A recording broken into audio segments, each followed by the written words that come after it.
Hello everyone, welcome to our new session. Today we are going to learn about conformation of butane, also the conformation of cyclohexane. Conformation of butane. See, these are the structures of the butane. So we are dealing with this in butane.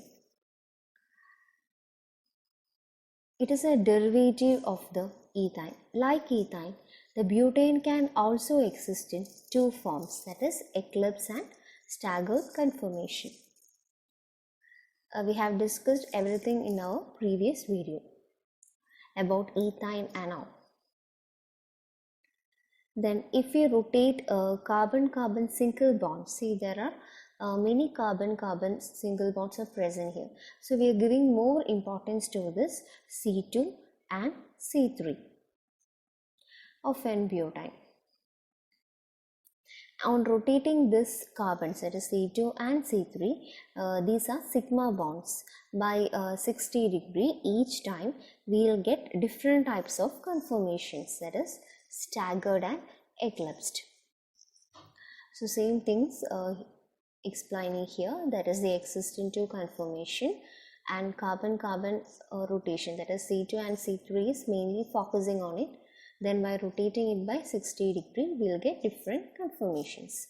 See, these are the conformations. The first one is staggered conformation. While rotating by 60 degree, we will get eclipsed conformation, and this is partially eclipsed conformation. Then again by 60 degrees Celsius, we will get skew conformation or gauge conformation. It is a staggered conformation. Again, we are rotating with 60 degree, we will get eclipsed conformation. This is fully eclipsed conformation. Next, again rotating with 60 degree, we will get skew or gauge conformation. Again we are rotating and we will get eclipse. These are partially eclipsed conformation. In case of fully eclipsed conformation, the repulsion between bonding electrons and methyl groups are maximum, and repulsion between this bonding electrons will produce this torsional strain. And in this conformation, while the crowding together of methyl groups, they results in steric strain in the molecule, and due to these strain, conformation have maximum energy and minimum stability.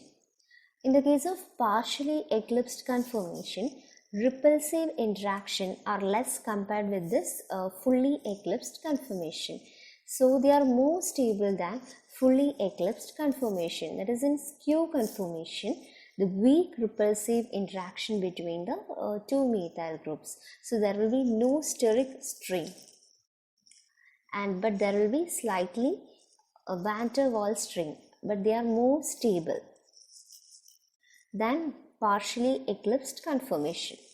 Then finally, in anti-conformation, repulsive interaction between methyl groups as well as bonding electrons are minimum because they are far apart.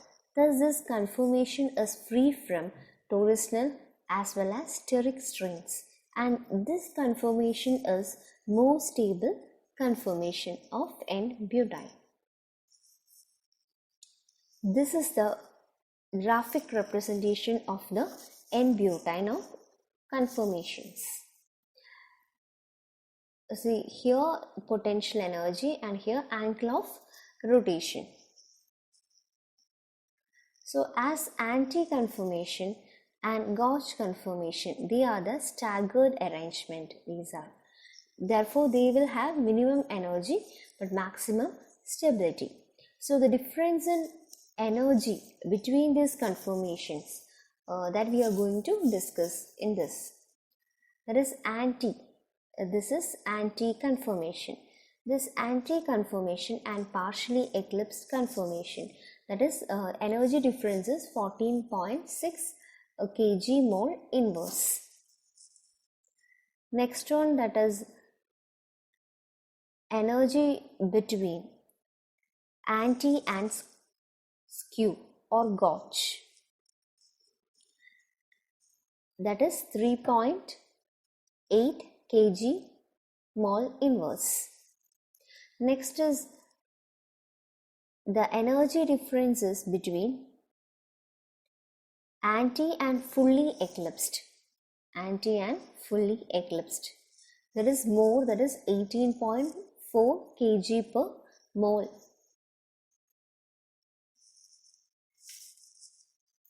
So this anti and gauge conformation, they have minimum energy and maximum stability. So more energy difference is 18.4 kg per mole inverse, that is anti and fully eclipsed conformation. Then anti and partially eclipsed conformation, that is energy difference is 14.6 kg per mole inverse. Then that is anti and that is Q or gauge, that is 3.8 kg per mole inverse. See their energy, based on the energy we have returned this fully eclipsed, partially eclipsed, gauge and anti.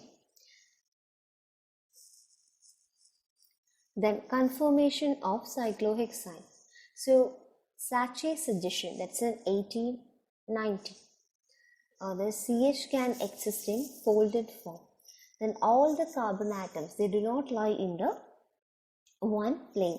So based on that, they are divided into 4, that is Cheff conformation, board conformation, twist board conformation or skew board conformation, and finally half chair conformation.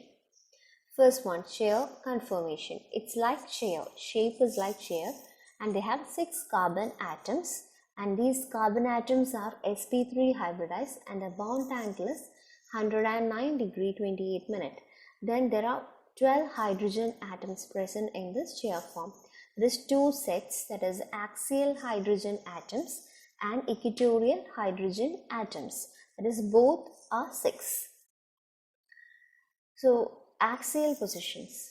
Axial position means they are perpendicular to the ring and they are parallel to the ring axis.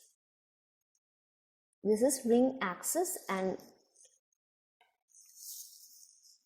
then equatorial positions. So the 6 equatorial positions, they are in plane of the ring. Plane of the ring, that is around the equator, around the ring equator. So that is projecting towards the ring. So bonds in these positions, we can call it as equatorial bonds. In axial bonds means the bonds that is axial bonds that is present, which is in the position, we can call it as axial bonds. See, there are 6 axial bonds, one on each carbon. They are parallel and alternate up down. So while seeing this figure, you could understand that. See, they are parallel and other one is alternating up and down. Then equatorial bonds, there are 6 equatorial bonds on one on each carbon. So there are 3 sets of 2 parallel lines. Equatorial bonds alternative between the sides around the ring. So this is the complete cyclohexane. These are the equatorial bonds and this is axial bonds. Then boat form. Boat form means its shape is like boat.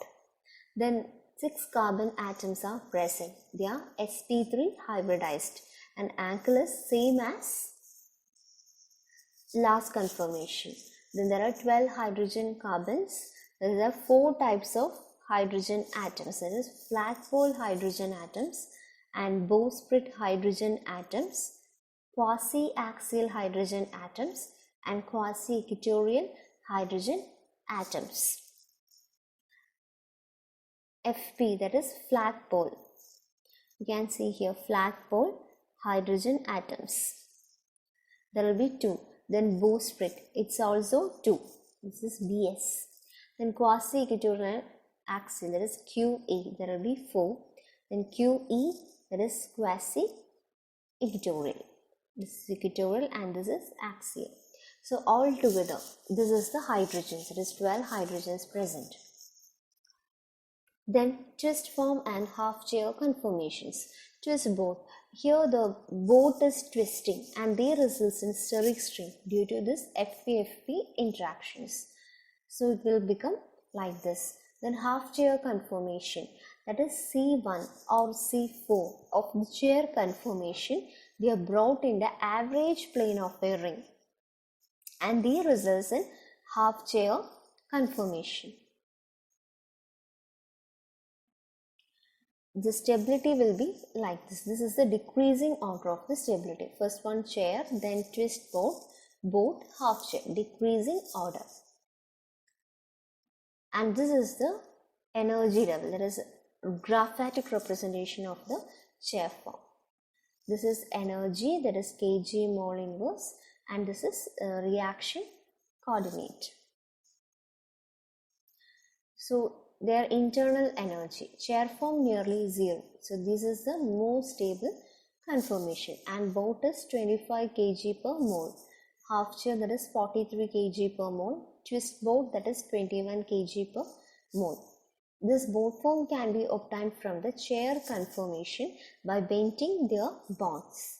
Then during the transformation, two other forms, that is half chair and twist boat form.